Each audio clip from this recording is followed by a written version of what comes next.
축구가 국민 스포츠가 되는 그날까지. 안녕하세요. 저는 인터풋볼 인터TV의 하근수 기자고요. 저는 어종원 기자입니다.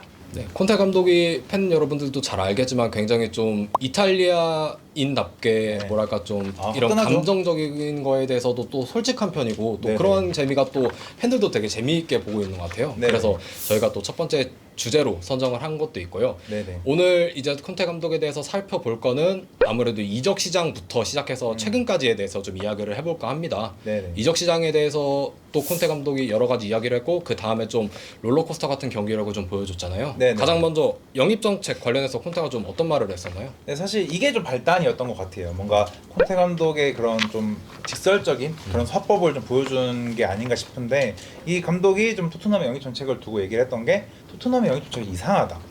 그러면서 4명이 나가고 2명이 들어왔다. 사실상 숫자로 봤을 때는 전력 약화다. 구단이 필요한 거, 뭔가 경쟁력을 빨리 갖추고 팀이 더 좋은 강팀이 되려면은 경험이 풍부한 베테랑이 필요하다면서 약간 자기와 의견이 좀 다르다라는 걸 좀 얘기를 했어요. 토트넘이 4명이 나가고 이제 2명이 합류했잖아요. 네네. 유벤투스에서 이제 벤탄쿠르랑 클루세스키를 데려고 4명은 임대로 이제 보통 나갔잖아요. 네네. 은돈벨레랑 뭐 로셀소 그리고 알리, 브리아닐. 브리아닐까지 이렇게 4명이 나갔는데 결과적으로는 뭐 콘테 감독이 숫자로만 보면 전력 약하라고 얘기를 했지만 아예 아닌 말은 또 아닌 것 같아요. 근데 그쵸. 사실 이 말이 좀 크게 좀 화두가 됐고 구단이랑 콘테 감독의 어떤 비전, 장기적인 계획이 좀 틀어지는 것도 있지 않았나 좀 생각이 들었습니다. 그러고 나서 이제 첼시전 패배, EFL컵에서 이제 첼시한테 무릎을 꿇은 다음에 리그에서 다시 만나서 졌잖아요. 이때부터 조금 위기가 시작이 됐는데 그 네네. 다음에 사우샘프턴이랑 울버햄튼한테 연달아 졌어요. 이때 또 네네. 무슨 말을 했었죠? 아, 갑자기 매운맛, 분노가 시작됩니다. 그렇죠. 홈에서 연패당하는 팀이 챔스가 웬 말이냐 뭐 이런 말도 했었고요. 그리고 토트넘이 탑4에 들 가능성이 1%다. 이건 진짜 좀 세네요. 근데. 네, 진짜 뭐 내 팀이지만 그냥 뭐 냉정하게도 보이지만 진짜 화난 것 같은 느낌이었죠 사실. 이게 어떻게 보면은 선수들 입장에서도 좀 자존심이 상하거나 아니면 좀 네네. 사실 동기부여가 저 같은 경우는 좀 흔들릴 수 있을 것 같아요. 뭔가 내가 따르는 보스가 우리 탑4 가능성이 1%밖에 안 돼 이러면은 좀 네네. 자존심도 상할 것 같기도 하고 좀 의기소침해질 것 같은 느낌이 좀 네네. 드네요. 아무튼 사우샘프턴과 울버햄튼이 사실 토트넘이 경쟁해야 되는 빅식스 클럽이 아님에도 불구하고 이제 좀 실점을 많이 먹히면서 지면서 이때부터 좀 토트넘이 위기가 좀 찾아왔습니다. 네네. 근데 진짜 맨시티전, 기적이었죠. 맨시티전 진짜 역대급이었는데 또 역시나 콘테 감독스럽게 굉장히 시원시원한 제스처와 네네. 발언을 남겼습니다. 뭐 사실은 진짜 사우스햄프턴 울버햄튼 할 때는 진짜 거의 선수단 증오하는 것처럼 그렇게 말을 해놓고 맨시티전 끝나자마자 우리 선수들 환상적이야. 내가 감독 경력을 한 동안 네. 이 선수들이 최고다. 그런데 이제 그렇게 승리를 하면서 콘테 감독도 이제 완전 날아오르는 뭔가 네네. 그런 분위기였습니다. 그러고 나서 이제 네. 토트넘이 잘 나갈 것 같았던 토트넘이 디펜딩 챔피언 맨시티를 더블로 이겼음에도 불구하고 강등권 벌리한테 졌어요. 이때 이후에 발언이 사실 오늘 영상의 제일 메인 컨텐츠라고 봐도 무방할 그쵸. 정도인데 뭐라고 했죠? 사실 엄청 큰 이슈였어요. 일단은 그 맨시티와의 경기 전까지 울버햄튼, 사우스햄튼 지면서 분노. 네. 맨시티는 이기고 환희. 하지만 여기서 갑자기 자책을 합니다. 네. 내가 부족한가 봐. 그러면서 이런 말을 해요. 내가 연봉 받고 사실 가만히 있어도 되는데 나는 그런 성격이 아니다. 내가 책임이 있다면 그걸 회피하고 싶지 않다. 책임이 있다면 질 것이다. 사퇴를 의미하는 느낌이었어 사실은. 뭐 부임한 지 그렇게 오래되진 않았지만 그 정도로 사실 파장이 굉장히 컸던 네네. 멘트잖아요. 다음날 이제 뭐 BBC나 이런 데를 보면은 다 그런 얘기를 하더라고요. 아 토트넘 콘테 이거 잘못하면은 진짜 까딱하면은 결별할 수도 있겠다라는 그쵸. 멘트가 나올 정도로 맞아요. 굉장히 큰 파장을 일으켰었던 멘트를 남겼습니다. 네네. 그러고 나서 이번도 기회이기는 했죠. 벌리만큼 약한 상대였죠. 리즈는 사실. 네. 근데 기분 좋은 완승을 거뒀습니다. 뭐 4대0 대승. 네. 거둔 다음에 다시 또 기분 좋아졌습니다. 감독님이 뭐라고 하셨냐면은 아 토트넘 내가 원하는 전술 처음 나왔다. 처음 나왔다. 그러면서 선수들의 이 열정, 정신력을 볼 수 있었다. 패션.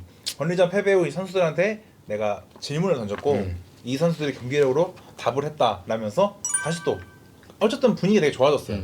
이게 뭐 단순히 승리가 사실 제일 중요하긴 하지만 기록적인 면에서도 좀 그랬잖아요. 송케듀가 37호 그렇죠. 골 합작골 만들어내면서 둘이 이제 또 깜부캠이 제대로 발산하면서 덩달아 콘테도 이제 완전 신났고 막 그랬잖아요. 네, 뭐 어쨌든 뭐 업다운이 너무 심했지만 사실 이게 좀 이렇게 저희가 한 번에 얘기했는데 이게 진짜 거의 사실상 2월 한 달? 그렇죠. 한 달 동안 일어난 일이라고 봐도 무방하거든요. 뭐한 엄청 2, 짧은 3주인데 시간에. 2, 3주면은 진짜 거의 하루 진짜 자다가 일어날 정도로 그렇게 좀 되게 엄청난 감정 기복이 있었다는 그쵸, 건데 그쵸. 뭐 결과적으로 지금까지 봤을 때는 좀 좋게 마무리됐으니까 사실 이제부터는 좋은 꽃길만 걸어야 되지 않을까라는 생각이 듭니다. 콘테 감독 같은 경우에는 우리가 흔히 우승 청부사라고 얘기를 하잖아요. 특히 그렇죠. 또 의미가 있는 게 뭐 인터밀란이나 유벤투스, 첼시를 이끌면서 네네. 굉장히 팀이 힘들 때마다 좀 갔었던 것 같아요. 첼시 같은 경우에는 무리뉴 감독이 떠나고 나서 그렇죠.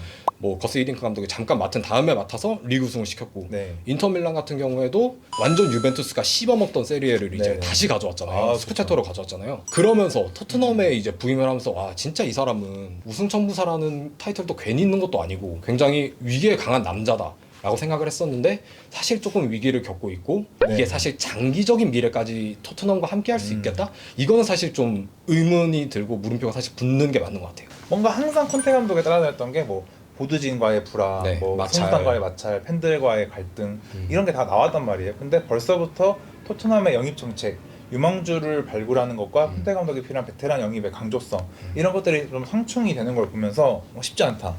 아, 이거 콘테 감독이 빠르면 이번 시즌 종료 후에 아니면은 다음 시즌이 끝나고 큰 성과가 없으면 떠날 수도 있지 않을까라는 좀 생각이 드는 좀 그런 상태입니다. 어떻게 보면 토트넘이 콘테 감독을 더 잡아야 된다고 어필을 해야 될 수도 있을 것 같아요. 아, 그쵸. 뭐 영입 정책 같은 것도 뭐 물론 마찬가지겠지만 좀 더 콘테 감독의 입맛에 맞는 뭐 벤탄크루와 클루셉스키에 이어서 그런 선수들을 또 데려와야지만 조금 더 장기적인 미래를, 그러니까 토트넘의 지휘봉을 잡는 콘테 감독을 좀 더 오래 볼 수 있지 않을까, 그렇게 생각이 드네요. 네, 저희가 이렇게 또 콘테 감독의 지금 현재 상황, 이런 발언들을 좀 이렇게 저희가 정리를 해보면서 흐름을 좀 얘기를 해봤습니다. 뭐 어쨌든 리즈전이 끝나고 좀 해피엔딩으로 끝났는데 뭐 콘테 감독이 꾸준히 토트넘에서 손흥민 선수와 함께 그러면 좀 너무 손흥민 선수가 이적을 못하는 걸 쓰겠지만 그래도 해피엔딩 꽃길만 걸으면서 마무리했으면 좋겠습니다. 저희가 1부는 여기서 마무리하도록 하겠고요. 2부 시간에는 다른 주제로 돌아오도록 하겠습니다.